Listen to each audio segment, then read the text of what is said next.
All right, yeah, so I was asked to talk about how scripture guides us, and so that's, I always kept thinking about different verbs, like scripture anchors us, it energizes us, we're enveloped by the scriptures. And a lot of times we share the scriptures. Sometimes it's a daily reading, and sometimes it's more like in spurts. Like somebody will ask a question, and you'll be working on a Bible study with a group, and you get immersed in a question, and then you just pursue that question for a couple of months. And that could be your passion for 2 months, is I'm just reading scripture about this. So I was just going to tell like one story and then a couple of principles that kind of guide me in my study of scripture. The story is going to be from Kevin Sylvester, and I used to talk on the phone all the time. When we were in the old days, we used to have Bible study at, I forget what time, 9 o'clock. And so he and I used to sort of get into a conversation about, oh, what did you think about this? And really dig into the theology. And then we started talking on the phone. So one day we were on the phone, and at work, in one of my work projects, there was a rivalry that there was a woman who was newly hired, and she was being favored for some important projects, and I was kind of being shunted aside a little bit. And so I had shared, a little conflict at work, a little rivalry going on. And, it's just like kind of an ordinary rivalry, but nevertheless a troubling rivalry. And he said, like Hagar and Sarah.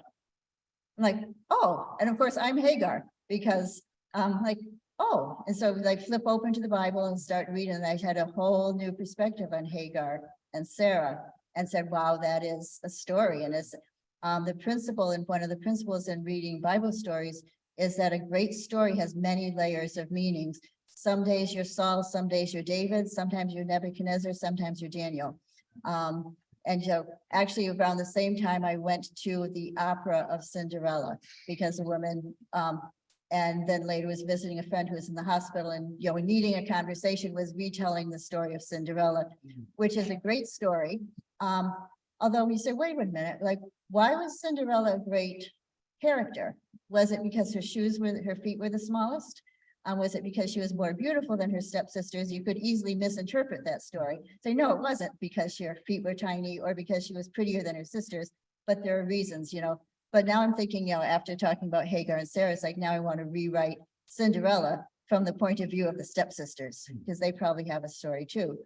The greatness of the Bible is that every story has so many layers of meaning that one day you'll read and you'll say, oh my, Nebuchadnezzar was a man who found God. And like, as we always talk about Daniel, I say, oh, Nebuchadnezzar too, like the depth of what you can wrestle with in the Bible is truly amazing. And sometimes you can read a story and say, I never saw that, and I've never read this interpretation before, but I think it's legit. So that's in terms of like ways of approaching Bible study. And I'll just kind of wrap with this, and then I'm also going to just pose one question. That on one hand, you say this is a book that people across the ocean carrying this, they cross continents carrying this Bible, that is important enough that we've committed ourselves to say every word of it is in there for a reason. There's no page that we would throw out. That every story or every passage, it's truly great when you make it your own. If you think about how many Bible studies have been made into an opera or into a play or into a work of art, and somebody made that story their own.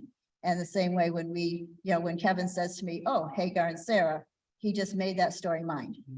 So I was, in preparing for this, watching some things by Peter Gomes, who was some years ago was the chaplain at Harvard.